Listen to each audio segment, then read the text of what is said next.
Nous sommes toujours avec vous, chers invités, chers téléspectateurs. Nous sommes là pour la suite et la fin. Et c'est le Togo, la région des savanes en proie à de menaces djihadistes depuis quelques mois, passe désormais sous état d'urgence sécuritaire.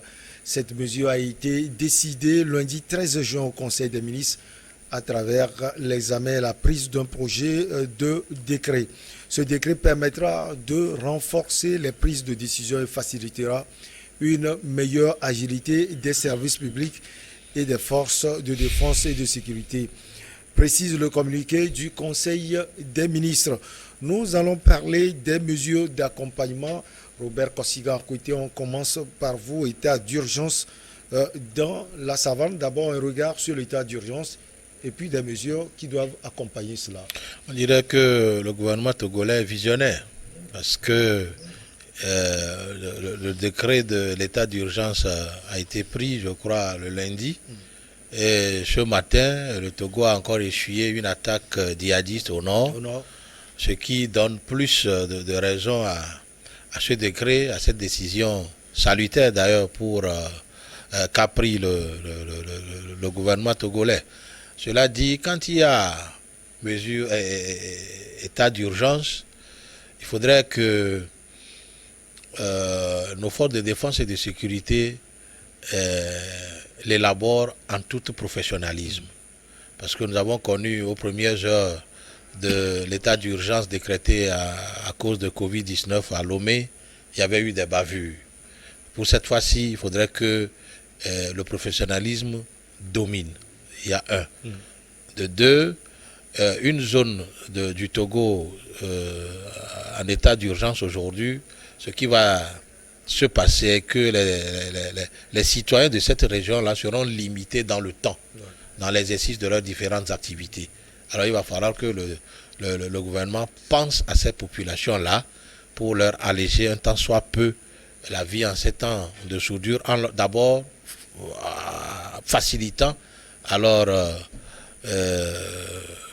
la disponibilité des matières de base. Je veux parler de la nourriture. Il faudrait qu'il y ait à suffisance de la nourriture et à bas coût pour qu'ils puissent s'approvisionner. Il va falloir qu'il y ait aussi les projets sociaux pour aider un tant soit peu ces populations-là, parce que n'oublions pas que ceux qui reviennent ou visitent ces zones-là disent qu'il y a beaucoup de manque d'infrastructures. Ils disent que c'est la zone la plus pauvre, du Togo. Or, c'est justement ces zones que recherchent les djihadistes. Les djihadistes, on ne peut pas les identifier si facilement, puisque c'est des gens qui se retrouvent dans les familles, c'est des gens qui sont dans la masse, et c'est des gens qui utilisent surtout cette faiblesse-là, c'est-à-dire la pauvreté, pour attirer les enfants, les jeunes, à qui ils proposent alors de l'argent, et puis peut-être font rêver, et après on leur confie des armes pour aller faire du mal. Aujourd'hui, il va falloir que l'État pense à développer ces zones et que ce ne soit pas seulement là-bas. Moi, je pense que sur toutes nos frontières, il va falloir que l'État alors mette les infrastructures de base et que la présence des forces de défense et de sécurité soit effective pour pas barrer la route à ces gens-là. C'est un phénomène qui a été décidé par Sarkozy dans son orgueil, soutenu par l'ONU dans le temps, et aucun État africain, même les États africains qui étaient au Conseil de sécurité de l'ONU, ont voté cette loi. Il faut aussi savoir que toutes les armes que détenait la Libye sont dans les mains de ces gens-là aujourd'hui.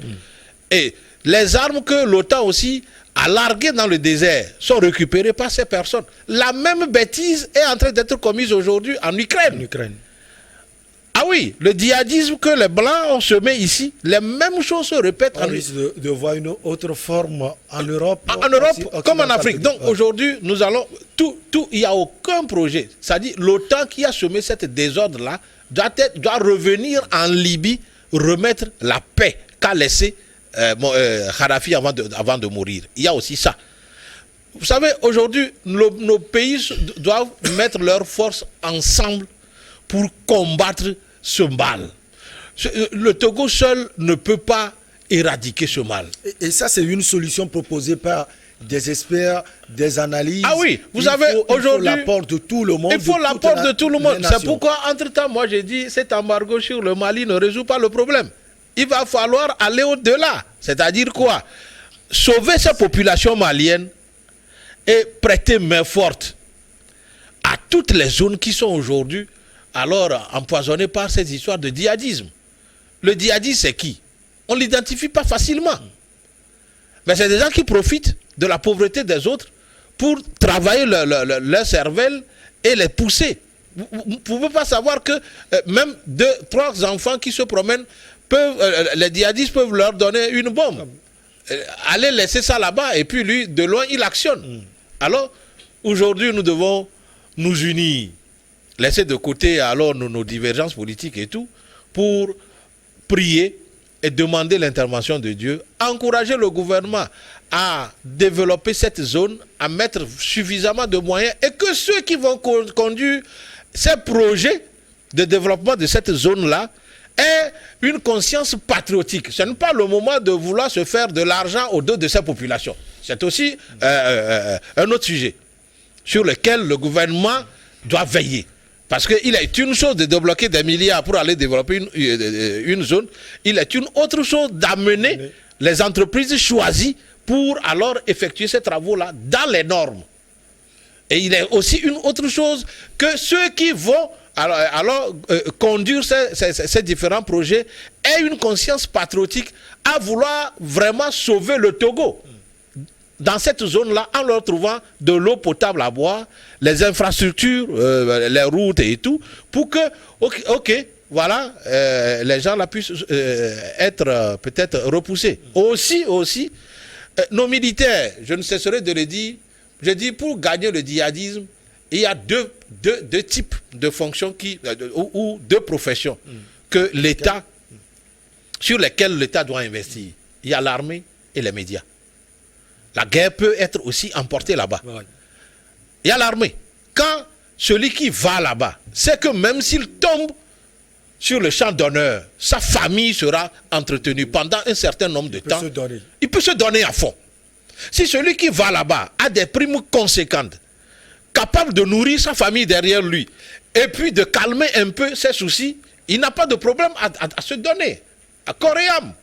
C'est important. Donc c'est le moment que l'État doit prendre pour alors investir plus dans l'armée et surtout dans les médias. Parce que les médias aussi jouent un rôle important. Ils jouent un rôle d'éducateur et puis ils informent la population.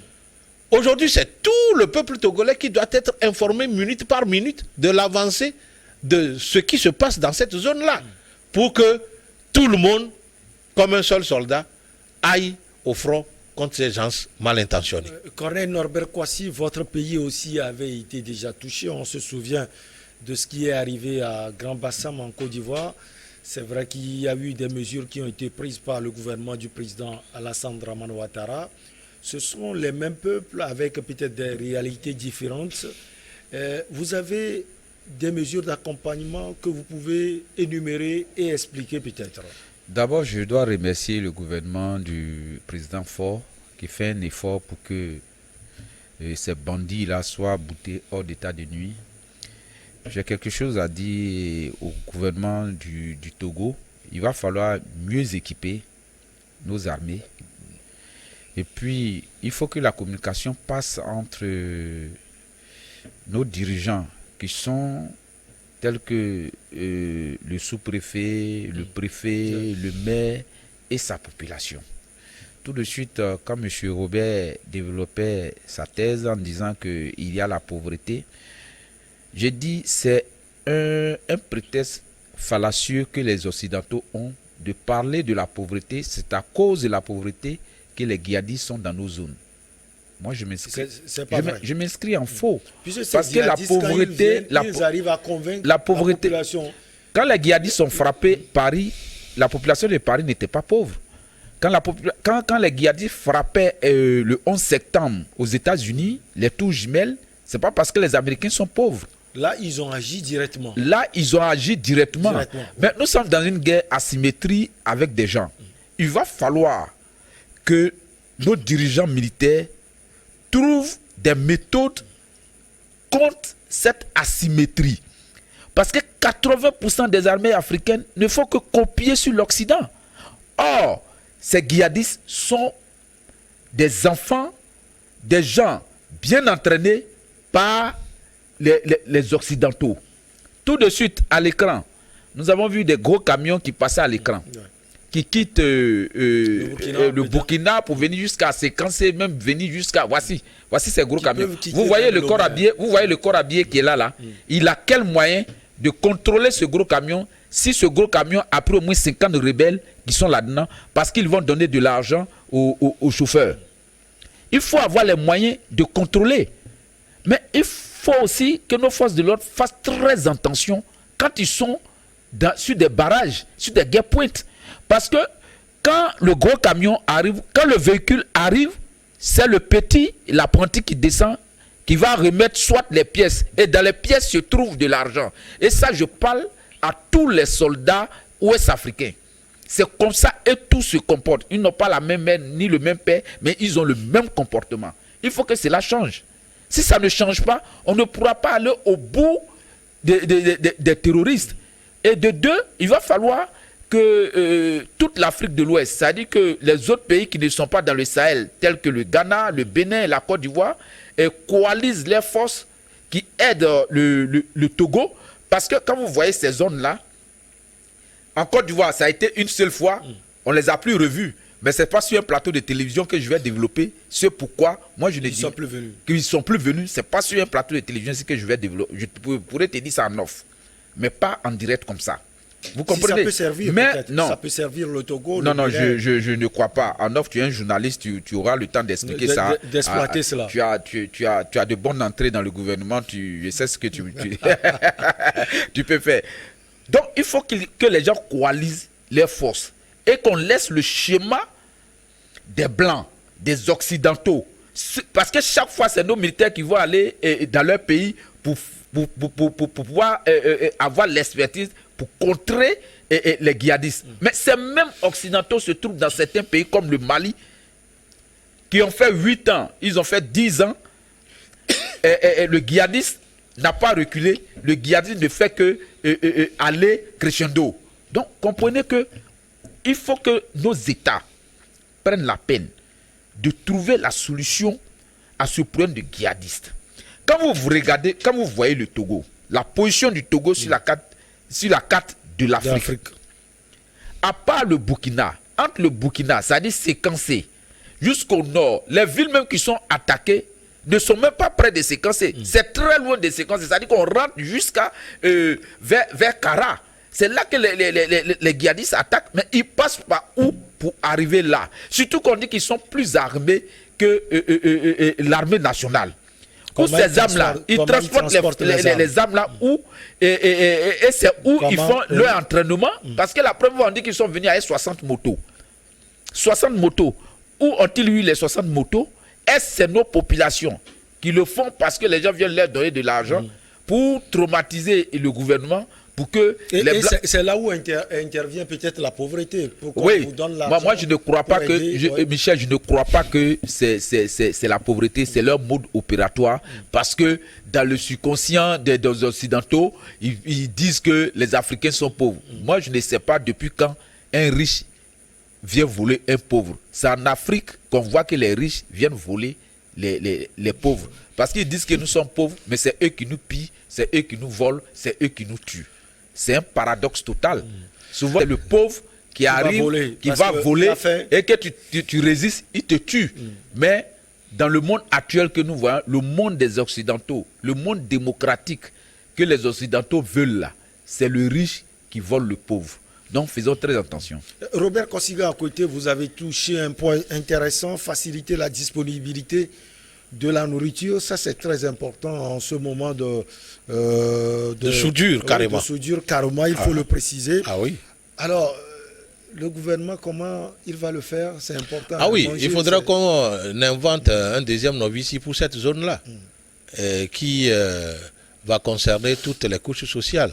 Sans qu'on ne dise que, surtout, à part les fonctionnaires, que nos vici puissent aller à tous ceux qui sont là-bas, les bonnes femmes, qui sont dans les marchés, dans les maisons, parce que l'extrême pauvreté règne là-bas. Il va falloir que les filets sociaux soient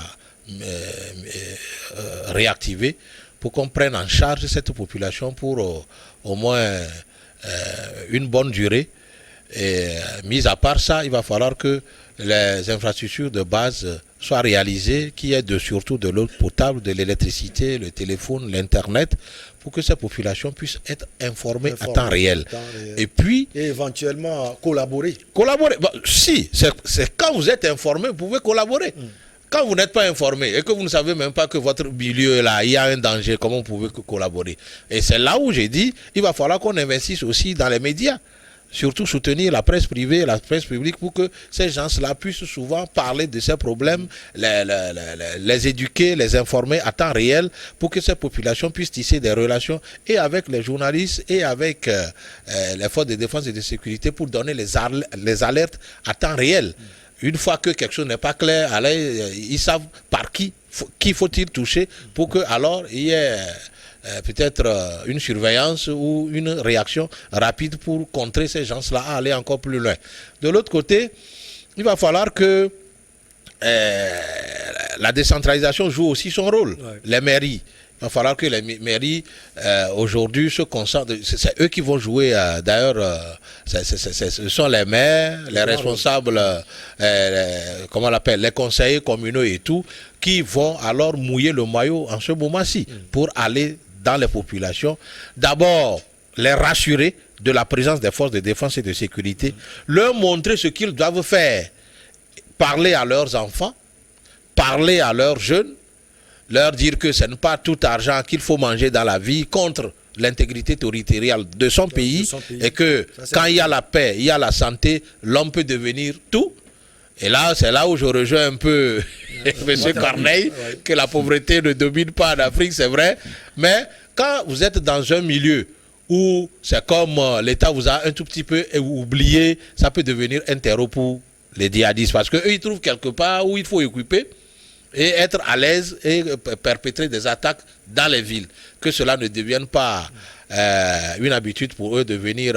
Là, je crois, quand Pekpakandi est un peu serré, il dévie à l'est de Pekpakandi. Je suis sûr que nos forces de défense et de sécurité, ayant fait leur preuve sur beaucoup de théâtres d'opération, vont les contrer. Que Dieu bénisse le Togo et nos gouvernants. Vous avez, Robert Kosiga Akoité a également parlé des projets sociaux. Le gouvernement a annoncé ces projets parce qu'il a remarqué que c'est la zone la plus pauvre du Togo. Et concernant ces projets sociaux, Corneille Norbert Kouassi, vous pensez concrètement à quoi? Vous connaissez le Togo, même si vous êtes un Ivoirien, vous connaissez le Togo en profondeur et surtout la région des savanes.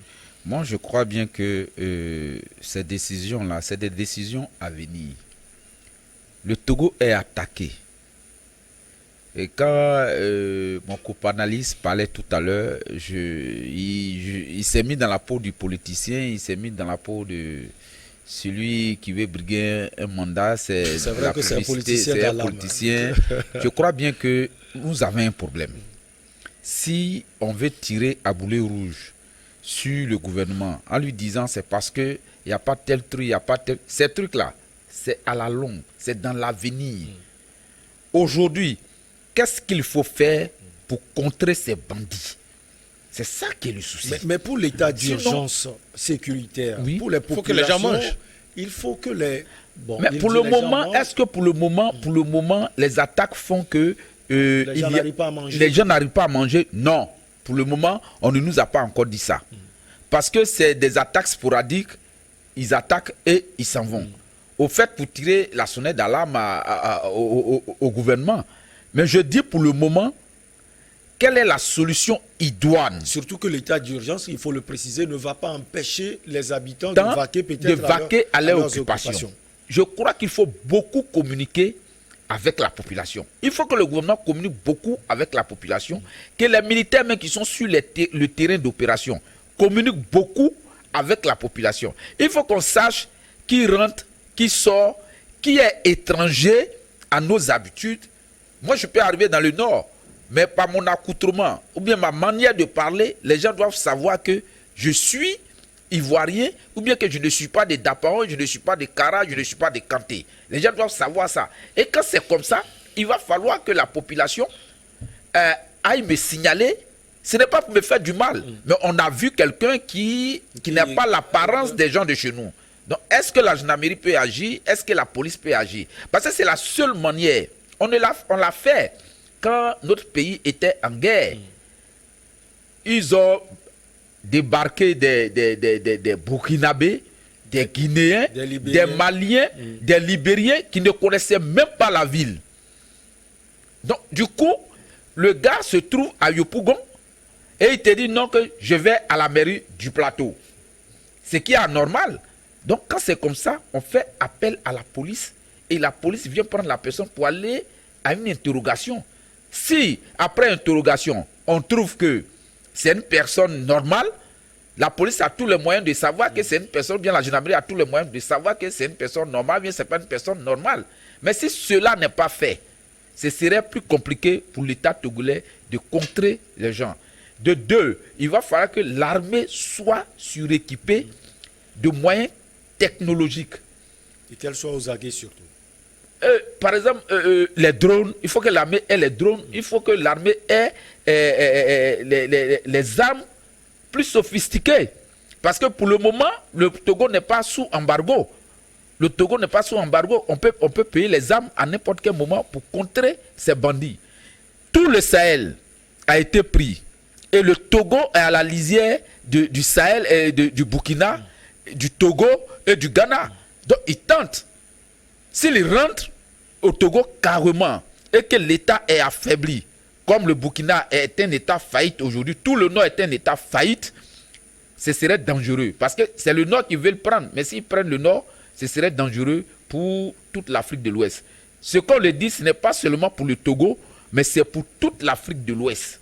Donc il va falloir que les gens coalisent les forces pour vraiment chasser ces bandits-là. Si le Togo n'a pas les moyens, il va falloir que les autres pays qui ont les moyens, qui ont l'expertise, puissent apporter au Togo pour pouvoir chasser les djihadistes. Nous devons aussi nous apparenter à leur mode opératoire. Nous ne devrons pas aller chercher l'expertise en Occident. Tout le monde sait.